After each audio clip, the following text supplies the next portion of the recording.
ప్రియమైన నా దేశ ప్రజలారా, నమస్కారం. 2026 సంవత్సరంలో మొదటి మన్ కీ బాత్ ఇదే. రేపు జనవరి 26వ తేదీన మనమంతా గణతంత్ర దినోత్సవాన్ని జరుపుకుంటాం. జనవరి 26నే మన రాజ్యాంగం అమల్లోకి వచ్చింది. మన రాజ్యాంగ వ్యవస్థాపకులకు నివాళులు అర్పించే అవకాశాన్ని ఇచ్చే రోజు రేపటి గణతంత్ర దినోత్సవం. ఈరోజు అంటే జనవరి 25వ తేదీ కూడా చాలా ముఖ్యమైన రోజు. ఈరోజు జాతీయ ఓటర్ల దినోత్సవం. ఓటర్లు ప్రజాస్వామ్యానికి ఆత్మ వంటివారు. మిత్రులారా, 18 ఏళ్ళు నిండి ఓటరుగా మారడాన్ని జీవితంలో ఒక సాధారణ మైలురాయిగా పరిగణిస్తాం. అయితే ఈ సందర్భం వాస్తవానికి ఏ భారతీయుడి జీవితంలో అయినా ఒక పెద్ద మైలురాయి. అందువల్ల మన దేశంలో ఓటర్లుగా మారడాన్ని ఉత్సవంగా జరుపుకోవటం చాలా ముఖ్యం. పుట్టినరోజును జరుపుకుంటున్న విధంగానే యువతీ యువకులు మొదటిసారి ఓటర్లుగా మారినప్పుడు వారిని అభినందించేందుకు, స్వీట్లు పంపిణీ చేసేందుకు మొత్తం నివాస ప్రాంతం, గ్రామం లేదా నగరం కలిసి రావాలి ఓ పండుగ రీతిలో. ఇది ఓటు వేయటం మీద అవగాహన పెంచుతుంది. ఓటరుగా ఉండటం ఎంత ముఖ్యమో అనే భావనను మరింత బలోపేతం చేస్తుంది. మిత్రులారా, మన దేశంలో ఎన్నికల ప్రక్రియలో పాల్గొన్న వారందరికీ, మన ప్రజాస్వామ్యాన్ని ఉత్సాహంగా ఉంచేందుకు క్షేత్రస్థాయిలో పనిచేసే వారందరికీ నా హృదయపూర్వక కృతజ్ఞతలు. 18 ఏళ్లు నిండిన తర్వాత ఓటర్లుగా నమోదు చేసుకోవాలని ఈరోజు అంటే ఈ ఓటరు దినోత్సవం నాడు నేను నా యువ స్నేహితులందరినీ మరోసారి కోరుతున్నాను.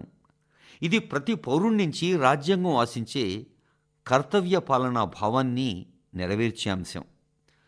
భారత ప్రజాస్వామ్యాన్ని మరింత బలోపేతం చేసే అంశం కూడా. నా ప్రియమైన దేశవాసులారా, ఈ రోజుల్లో సోషల్ మీడియాలో ఒక ఆసక్తిదాయకమైన ధోరణి నేను గమనిస్తున్నాను.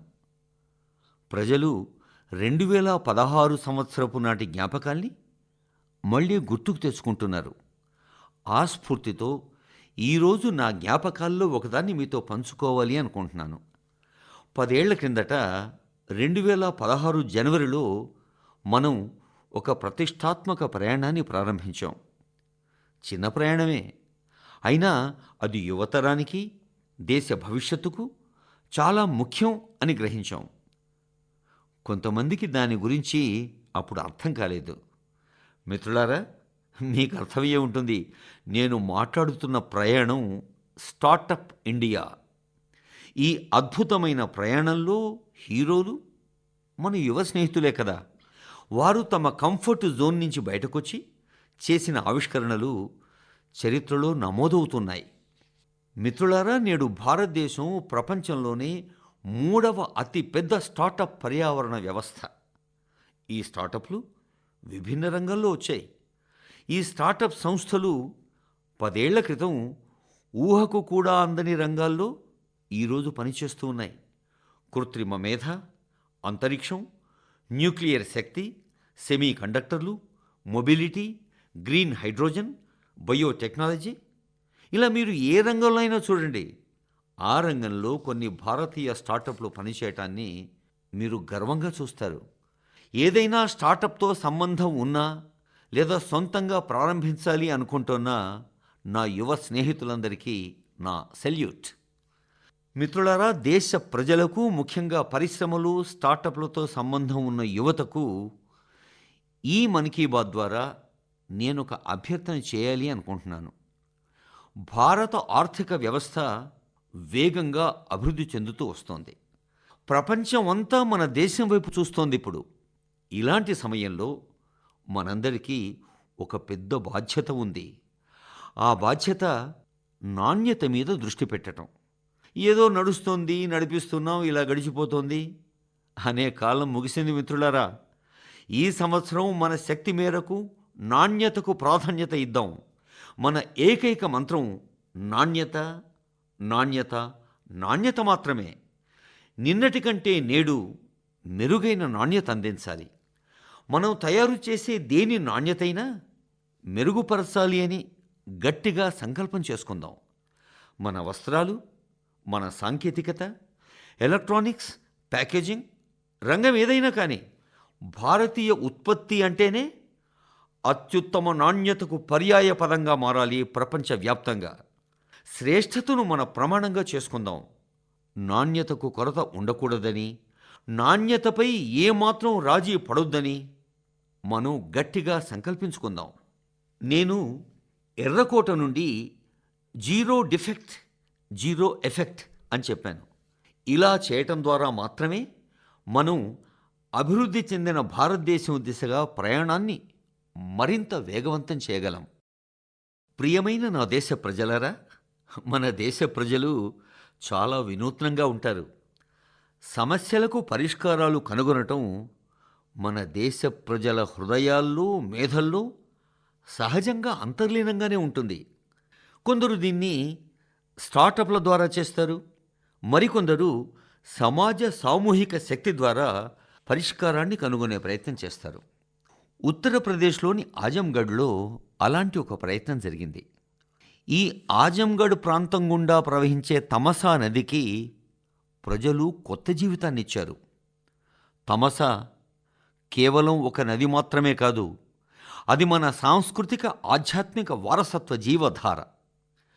అయోధ్యలో ప్రారంభమై గంగా నదిలో కలిసే ఈ తమసా నది ఒకప్పుడు ఈ ప్రాంత ప్రజల జీవన కేంద్రం. కానీ కాలుష్యం దాని నిరంతర ప్రవాహానికి ఆటంకం కలిగించింది. బురద, చెత్త, మురికి తమసా ప్రవాహాన్ని అడ్డుకున్నాయి. తర్వాత ఇక్కడి ప్రజలు దానికి కొత్త జీవితాన్ని ఇవ్వాలి అని ఒక ప్రచారాన్ని ప్రారంభించారు. నదిని శుభ్రపరిచారు. నది ఒడ్డున నీడనిచ్చే చెట్లను, పండ్ల చెట్లను నాటారు. స్థానిక ప్రజలు ఈ ఉద్యమాన్ని తమ విధి నిర్వహణగా భావించారు. అందరి ప్రయత్నాల వల్ల, అంటే సామూహిక భాగస్వామ్యం వల్ల ఈ నది పునరుద్ధరణ అద్భుతంగా జరిగింది. మిత్రులారా, ఆంధ్రప్రదేశ్లోని అనంతపురంలో కూడా ఇలాంటి ప్రజా భాగస్వామ్య ప్రయత్నం ఒకటి జరిగింది. అది తీవ్రమైన కరువు సమస్యతో సతమతం అవుతున్న ప్రాంతం. అక్కడి నేల ఎరుపు, ఇసుక రంగులో ఉంటుంది. అక్కడి ప్రజలు నీటి కొరతను ఎదుర్కొంటున్నారు. అనంతపురం పరిసరాల్లో చాలా ప్రాంతాల్లో చాలా కాలంగా వర్షాలు పట్టం లేదు. కొన్నిసార్లు అనంతపురం ప్రాంతాన్ని ఎడారిలోని కరువు పరిస్థితితో కూడా పోలుస్తారు. మిత్రులారా, ఆ సమస్యల్ని అధిగమించేందుకు, పరిష్కరించేందుకు అక్కడి ప్రజలు నీటి వనరుల్ని శుభ్రం చేయాలి అని నిర్ణయించుకున్నారు. పరిపాలనా యంత్రాంగం సహకారంతో అక్కడ అనంత నీటి సంరక్షణ ప్రాజెక్ట్ ఆరంభమైంది. ఈ ప్రయత్నంలో భాగంగా 10కి పైగా నీటి వనరుల్ని పునరుద్ధరించారక్కడ. ఆ నీటి వనరులు ఇప్పుడు నీటితో కళకళలాడుతున్నాయి. అంతేకాదు 7,000కు పైగా చెట్లు నాటారు. అంటే అనంతపురంలో కేవలం జల సంరక్షణ మాత్రమే కాకుండా పచ్చదనం కూడా పెరిగింది. పిల్లలు ఇప్పుడు అక్కడ ఈత కొడుతూ ఆనందిస్తున్నారు. ఒక విధంగా యావత్తు పర్యావరణ వ్యవస్థ పునరుద్ధరింపబడింది అక్కడ. మిత్రులారా, అది ఆజంగఢైనా, అనంతపురమైనా లేదా దేశంలో ఎక్కడైనా ప్రజలందరూ ఐక్యంగా ఉండి కర్తవ్య నిష్ఠతో పెద్ద సంకల్పాల్ని నెరవేర్చుకుంటే చాలు, ఎంత ఆనందంగా ఉంటుంది ఎవరికైనా.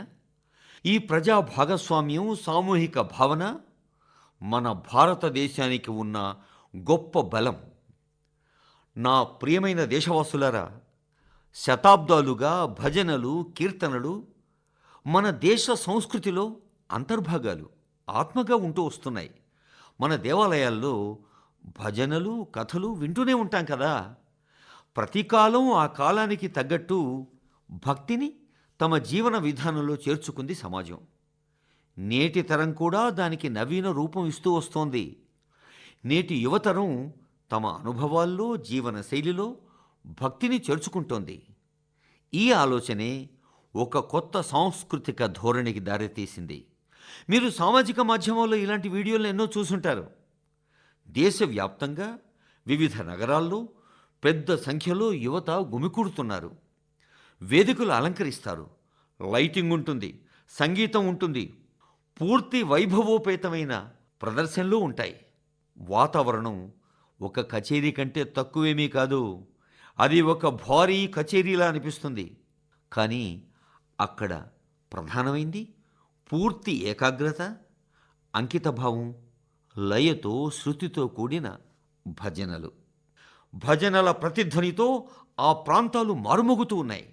ఈ ధోరణిని ఇప్పుడు భజన్ క్లబ్బింగ్ అని పిలుస్తున్నారు. ముఖ్యంగా జెన్జీలో ఈ ధోరణి బాగా ప్రాచుర్యంలోకి వచ్చింది. ఈ కార్యక్రమాల్లో భజనల గౌరవం, స్వచ్ఛతపై దృష్టి పెట్టడాన్ని చూస్తుంటే చాలా ఆనందంగా ఉంది. భక్తిని తేలికగా తీసుకోలేదు. శబ్దాలు, పదాల గౌరవానికి ఏమాత్రం భంగం కలగలేదు. భావాల పరంగా కూడా రాజీ లేదు. వేదిక ఆధునికంగా ఉండొచ్చు, సంగీత ప్రదర్శన భిన్నంగా ఉండొచ్చు, కానీ ప్రధాన స్ఫూర్తి అలాగే ఉంది.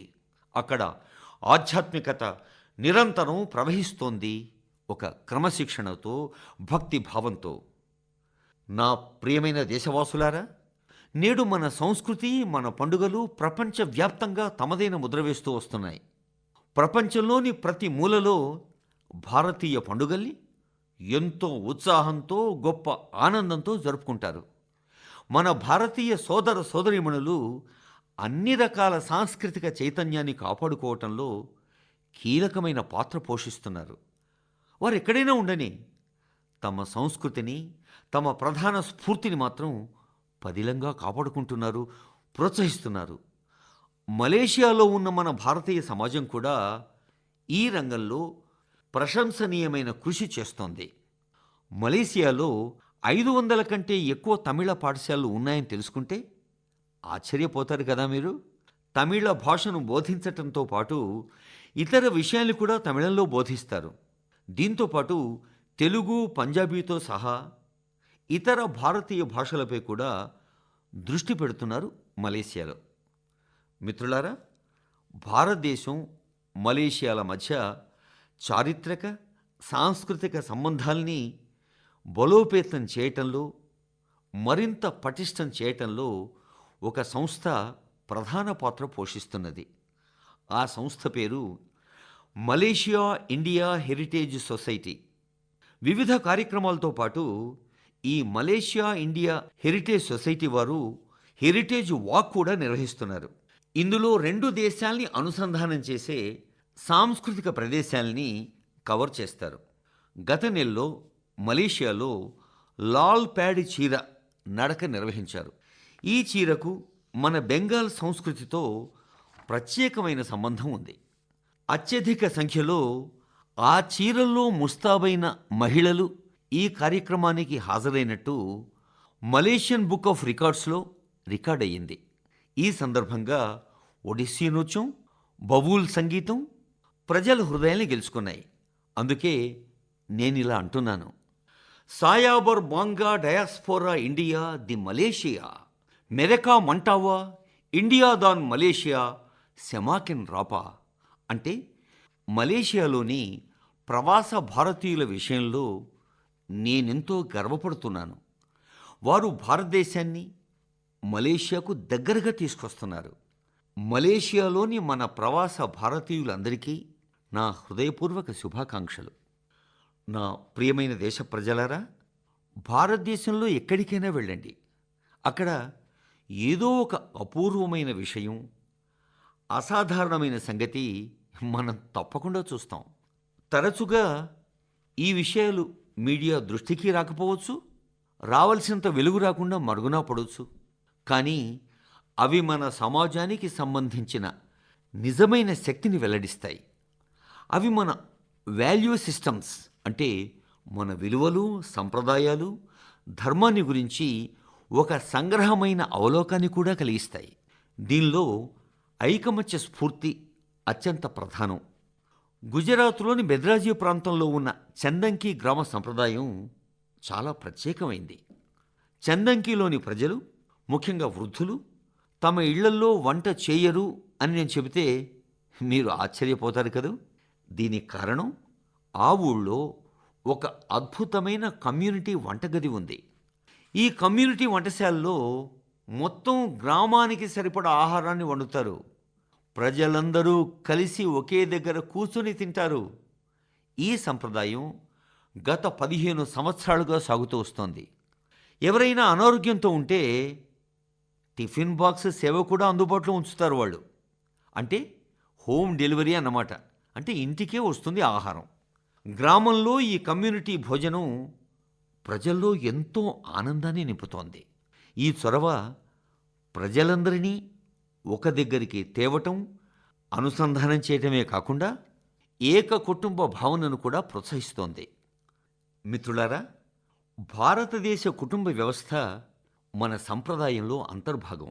ప్రపంచవ్యాప్తంగా అనేక దేశాలు మన భారతీయ కుటుంబ వ్యవస్థ వైపు ఎంతో ఆసక్తిగా చూస్తూ ఉన్నాయి.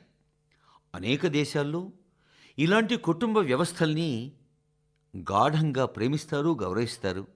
కొద్ది రోజుల కిందట నా సోదరుడు యుఏఈ అధ్యక్షుడు Sheikh Mohamed bin Zayed Al Nahyan గారు భారతదేశాన్ని సందర్శించారు. యుఏఈ 2026ను కుటుంబ సంవత్సరంగా జరుపుకుంటుంది అని ఆయన నాకు చెప్పారు. అంటే ఆ దేశ ప్రజల్లో సామరస్యం, సమాజ స్ఫూర్తిని బలోపేతం చేయటమే ఈ కుటుంబ సంవత్సర లక్ష్యం. ఇది నిజంగా చాలా ప్రశంసించదగిన చొరవ. మిత్రులారా, కుటుంబము సమాజము రెండూ కలిస్తే, అంటే రెండింటి బలము ఒకటైతే మనం ఎన్నో సవాళ్లను అలవోకగా అధిగమిస్తాం. అనంతనాగులోని షేక్ కుండ్ గ్రామం గురించి ఇప్పుడు మనం తెలుసుకుందాం. అక్కడ మాదక ద్రవ్యాలు, పొగాకు, సిగరెట్లు, మద్యానికి సంబంధించిన సవాళ్లు చాలా పెరిగాయి. ఇవన్నీ చూసిన మీర్ జాఫర్ గారు ఎంతో బాధపడ్డారు. ఈ సమస్యను ఎలాగైనా పరిష్కరించాలి అనుకున్నారు. యువత నుంచి పెద్దల దాకా అందరినీ ఒక్కటి చేశారు. ఆయన చొరవ వల్ల, ఆ ప్రభావం వల్ల అక్కడి దుకాణాలు పొగాకు ఉత్పత్తులను అమ్మటం మానేశాయి. ఈ ప్రయత్నం మాదక ద్రవ్యాల వల్ల కలిగే ప్రమాదాన్ని ప్రజల్లో పటిష్టంగా నాటేందుకు, ప్రజల్లో అవగాహన పెంచేందుకు ఎంతో ఉపయోగపడింది. మిత్రులారా, మన దేశంలో చాలా ఏళ్లుగా నిస్వార్థంగా సామాజిక సేవలో నిమగ్నమై ఉన్న సంస్థలు చాలా ఉన్నాయి. ఉదాహరణకు పశ్చిమ బెంగాల్ తూర్పు మేదినీపూర్ ప్రాంతంలో ఫరీద్పూర్లో ఒక సంస్థ ఉంది. దాని పేరు వివేకానంద లోక్ శిక్షా నికేతన్.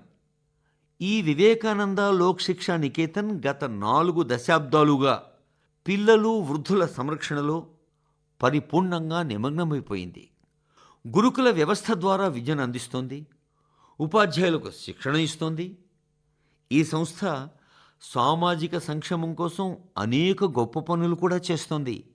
ఈ నిస్వార్థ సేవా స్ఫూర్తి దేశ ప్రజల్లో మరింత బలంగా పెరగాలని నా కోరిక. నా ప్రియమైన దేశవాసులారా, మన్ కీ బాత్ కార్యక్రమంలో మనం ఎప్పుడూ పరిశుభ్రత గురించి మాట్లాడుకుంటూనే ఉంటాం. అది నిరంతర చర్చ. మన యువత తమ చుట్టూ ఉన్న పరిశుభ్రత విషయంలో చాలా స్పృహతో ఉండటం చూసి నిజంగా నాకు చాలా ఆనందంగా ఉంది, ఎంతో గర్వంగా కూడా ఉంది. అరుణాచల్ ప్రదేశ్లో ఇలాంటి ఒక ప్రత్యేక ప్రయత్నం గురించి నాకు తెలిసింది. దేశంలో సూర్యకిరణాలు మొదటగా చేరే భూమి అరుణాచల్ ప్రదేశ్. ఇక్కడ ప్రజలు ఒకరినొకరు ఏమని పలకరించుకుంటారో తెలుసా? జై హింద్ అంటారు. అరుణాచల్లోని ఈటానగర్లో ఎక్కువ శ్రద్ధ ఎక్కడ అవసరం అనేది గమనించి యువకుల బృందం ఆ ప్రాంతాల్ని శుభ్రం చేసేందుకు కలిసి వచ్చింది. ఈ యువకులు వివిధ నగరాల్లోని ప్రజాస్థలాల్ని శుభ్రపరచటం తమ లక్ష్యంగా పెట్టుకున్నారు. తర్వాత ఈ ప్రచారాన్ని ఈటానగర్, నాహర్ లాగున్, దోయిముఖ్, సెప్పా, పాలిన్, పాసిఘాట్ ఇలా ఎన్నో చోట్ల ప్రారంభించారు. ఈ యువకులు ఇప్పటి వరకు 11 లక్షల కిలోగ్రాముల వరకు చెత్త శుభ్రం చేశారు. ఊహించుకోండి స్నేహితులారా, యువకులందరూ ఒకటై 11 లక్షల కిలోగ్రాముల చెత్తను తొలగించారు. మిత్రులారా, మరొక ఉదాహరణ అస్సాం రాష్ట్రానికి సంబంధించింది. అస్సాంలోని నాగావులో ప్రజలు అక్కడి పాత వీధులతో భావోద్వేగపరంగా అనుసంధానమయ్యారు. అక్కడ కొంతమంది తమ వీధుల్ని సామూహికంగా శుభ్రం చేయాలి అనుకున్నారు. క్రమంగా ఒకరొకరుగా ఎంతోమంది చేరారు. ఎక్కువ మంది గుమికూడారు. చెత్తను తొలగించే బృందం ఏర్పడింది. మిత్రులారా, ఇలాంటి ప్రయత్నమే బెంగళూరులో కూడా జరుగుతోంది. బెంగళూరులో సోఫా వ్యర్థాలు ఒక ప్రధాన సమస్య. కాబట్టి కొంతమంది నిపుణులు తమ స్వీయ మార్గాల్లో ఈ సోఫా వ్యర్థాల సమస్య ఎలా పరిష్కరించాలి అని ఆలోచించి ముందుకొస్తున్నారు. నేడు అనేక నగరాల్లో ల్యాండ్ ఫిల్ వ్యర్థాల్ని రీసైకిల్ చేయటానికి అంకితమైన బృందాలు ఉన్నాయి. చెన్నైలో అలాంటి ఒక బృందం అద్భుతమైన సేవ పంచింది.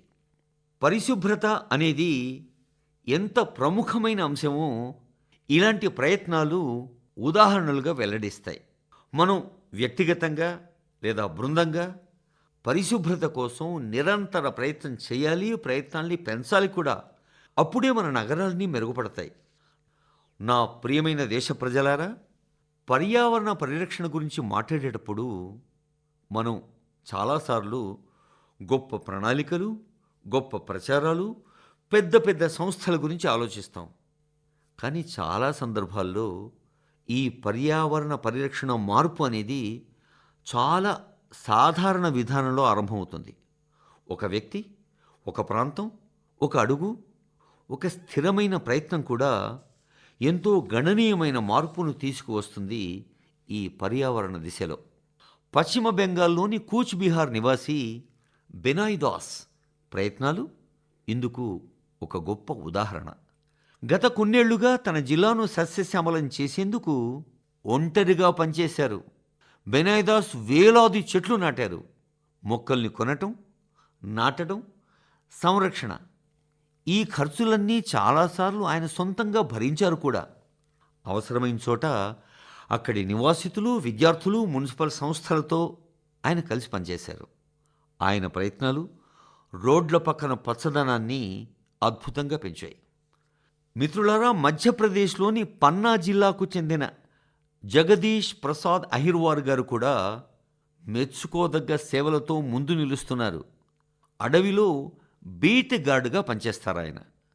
ఔషధ మొక్కల గురించి సమాచారం, అడవిలో ఎంత అద్భుతమైన ఔషధ మొక్కలు ఉన్నాయి అనే విషయం ఎక్కడా క్రమపద్ధతిలో నమోదు కాలేదు అని గ్రహించాడు తాను పెట్రోలింగ్ చేస్తున్నప్పుడు మన జగదీష్ ప్రసాద్. జగదీష్ ఈ సమాచారాన్ని తదుపరి తరానికి ఎలాగైనా అందించాలి అనుకున్నారు. ఔషధ మొక్కల్ని గుర్తించటం, రికార్డ్ చేయటం ఆరంభించాడు. 125కు పైగా ఔషధ మొక్కలను ఆయన గుర్తించారు. ప్రతి మొక్క ఫోటో తీయటం, అంటే ఛాయాచిత్రం, దాని పేరు, ఉపయోగం, దొరికే ప్రదేశం, ఇలా ఒక అద్భుతమైన పట్టి తయారు చేశారు. అటవీ శాఖ ఆయన సేకరించిన సమాచారాన్ని సంకలనంగా మార్చి ఒక పుస్తకంగా అందించింది సమాజానికి. పరిశోధకులు, విద్యార్థులు, అటవీ శాఖ అధికారులకు ఎంతో ఉపయుక్తంగా ఉంది. మిత్రులారా, పర్యావరణ పరిరక్షణ స్ఫూర్తి నేడు పెద్ద ఎత్తున కనబడుతోంది దేశమంతటా. ఈ ఆలోచనను దృష్టిలో ఉంచుకొని ఏక్ పేడ్ మాకే నామ్ ప్రచారాన్ని దేశవ్యాప్తంగా నిర్వహిస్తున్నారు ఎందరో. లక్షలాది మంది చేరారు ఏక్ పేడ్ మాకే నామ్ ప్రచారంలో. దేశవ్యాప్తంగా ఇప్పటి వరకు నాటిన చెట్ల సంఖ్య 200 కోట్లు. ప్రజలిప్పుడు పర్యావరణ పరిరక్షణ గురించి మరింత అవగాహన కలిగి ఉన్నారని, ఏదో విధంగా తమ సహకారం అందించాలి అని కోరుకుంటున్నారని ఈ 200 కోట్ల చెట్ల సంఖ్య స్పష్టంగా చెబుతోంది కదా. నా ప్రియమైన దేశవాసులారా, ఇంకొక విషయంలో మీ అందరినీ నేను ఎంతో అభినందించాలి అనుకుంటున్నాను. అదే మిల్లెట్స్ లేదా శ్రీ అన్న. శ్రీ అన్న పట్ల దేశ ప్రజల ఆసక్తి ఎంత పెరుగుతోందో రోజురోజుకి నాకు చాలా సంతోషంగా ఉంది. 2023ను మనం మిల్లెట్ సంవత్సరంగా ప్రకటించాం.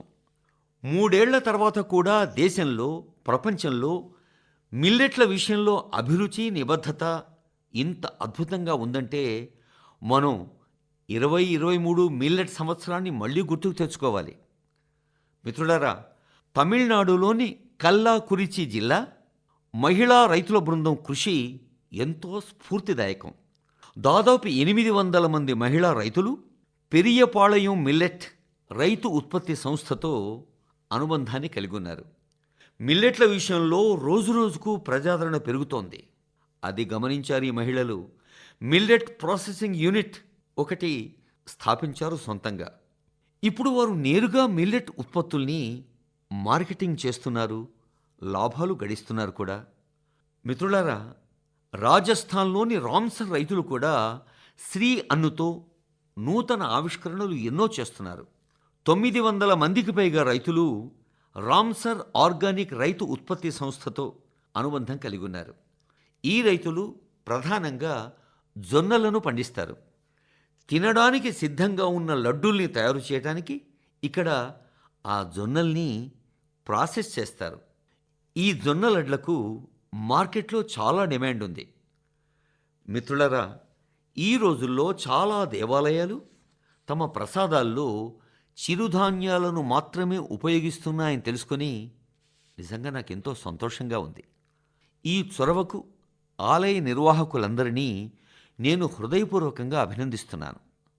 మిత్రులారా, ఈ చిరుధాన్యాలు అన్నదాతలైన మన రైతుల ఆదాయాన్ని పెంచుతూ ఉన్నాయి. అంతేకాదు మెరుగైన ఆరోగ్యానికి హామీ కూడా ఇస్తున్నాయి. చిరుధాన్యాల్లో పోషక విలువలు సమృద్ధిగా ఉంటాయి. సూపర్ ఫుడ్గా మారతాయి చిరుధాన్యాలన్నీ. శీతాకాలాన్ని మన దేశంలో ఆహార పానీయాల సేవనానికి అత్యుత్తమ కాలం అంటారు. కాబట్టి ఈ కాలంలో మనం చిరుధాన్యాల్ని ఖచ్చితంగా తినాలి.